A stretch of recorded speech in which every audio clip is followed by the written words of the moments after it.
বিশেষ করে পেনশনারদের সংখ্যায় এসেছিলেন, অনেক অসুস্থ হয়ে পড়েছেন, তাদের কথা মাথায় রেখে এখান থেকে আমরা এবং সাধারণ মানুষের যে অসুবিধা হয়েছে এতক্ষণ ধরে এটা বন্ধ থাকার জন্য আমরা ক্ষমা চেয়ে নিচ্ছি কলকাতাবাসীর কাছে।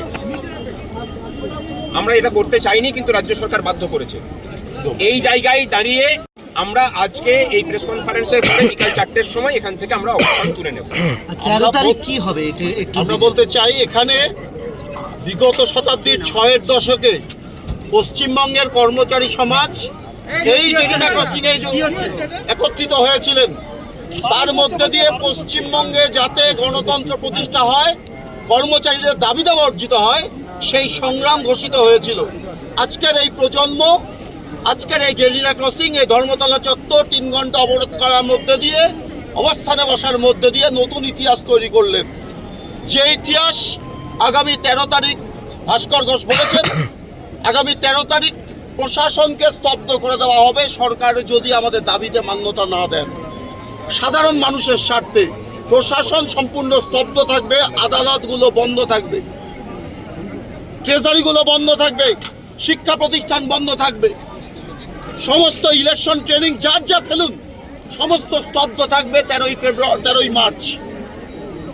2023 সালে 10ই মার্চ আমরা প্রমাণ করেছিলাম যে ঐক্যবদ্ধভাবে লড়াই করে প্রশাসনকে স্তব্ধ করে দেওয়া যায়। 14 তলা যতই হুঙ্কার দিক, এই প্রশাসনকে স্তব্ধ করে দেওয়া যায়। 10ই মার্চ 2023 আমরা প্রমাণ করেছিলাম, আবার 13ই মার্চ 2026 নতুন করে প্রমাণ করব।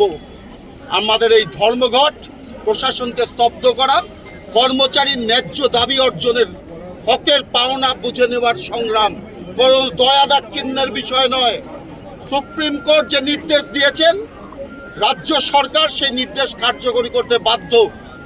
না হলে কর্মচারীরাও নীরবে কলম পিষবেন আর 14 তলা থেকে যা নির্দেশ আসবে তাই পালন করবেন, তা হতে পারে না। কর্মচারীরাও প্রতিবাদে সামিল হচ্ছেন।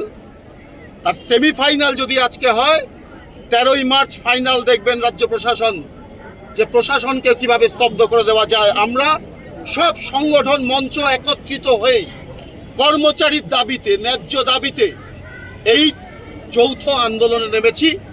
13ই মার্চ আমরা নতুন করে প্রমাণ করব।